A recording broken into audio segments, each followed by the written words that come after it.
a eso no vamos a poder avanzar. Y es un poco el caso que ha pasado en Puebla, ¿no? Es de los primeros estados que aprobó la ley Olimpia, la tenemos desde el 2018 y hay muy pocas, me parece que poquísimas denuncias que ya han pasado a una pena real, ¿no? Es decir, que el violentador ya tiene una pena ya institucionalizada.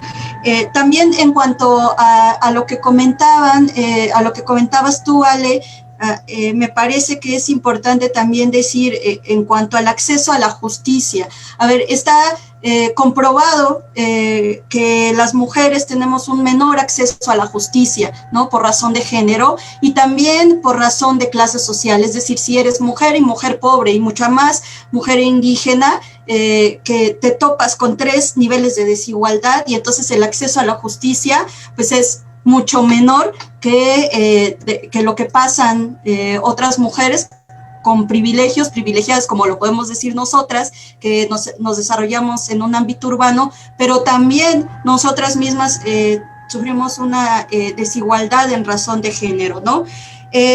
Me parece también importante que reconozcamos el papel de las defensoras digitales, ¿no? En lo personal soy una fan de las defensoras digitales porque no solamente te dicen o les dicen a las chicas a dónde acudir, sino también hay un soporte moral, un círculo de protección que han creado alrededor de las posibles víctimas o de las víctimas de estas violencias digitales y creo que también eso es importante porque también son, como bien lo decía Fer, son una parte sumamente importante del Frente Nacional para la Sororidad y son quienes tienen de propia mano pues todo lo que está pasando en el campo, ¿no?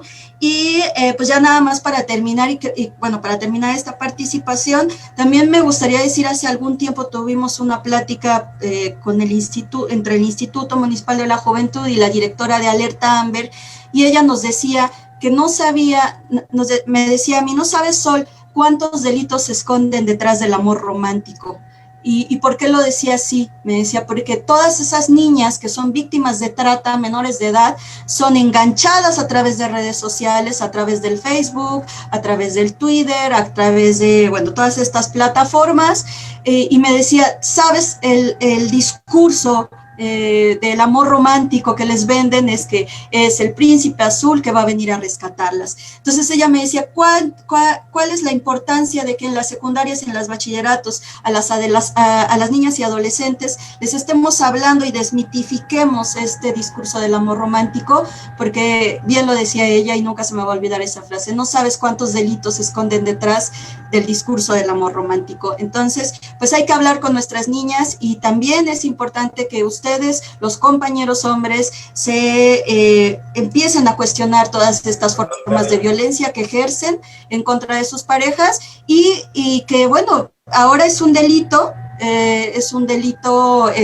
pues, tener grabar, audiograbar, fotografiar, imprimir, elaborar, divulgar, compartir y también poseer en sus propios dispositivos celulares y computadoras. Es decir, aunque no los compartas, aunque tú los tengas, ese también es un delito aguas de 6 a 8 años de prisión. El de la ley de una manera amplia, ¿no? Porque el tema es que pues no nada más es que esté la ley, sino que se conozca, que se publicite, que se capacite, que se den foros, que se den cursos con gente especializada, para que se pueda aplicar y también para que la gente pues entienda la gravedad de las conductas, ¿verdad? Niños, mujeres, hombres, todo, ¿no? O sea, no nada más un sector en específico, sino visualizarla o visibilizarla para poder hacer la ley de ser pública, ¿no? Pero a veces no se da un proceso así como de conocimiento, de difusión. Entonces creo que es labor de todos, ¿no? Entonces ahí podríamos avanzar haciendo una gran organización, explicándola. Y también, bueno, el tema de los niños me gustaría abordarlo, porque es un tema muy sensible.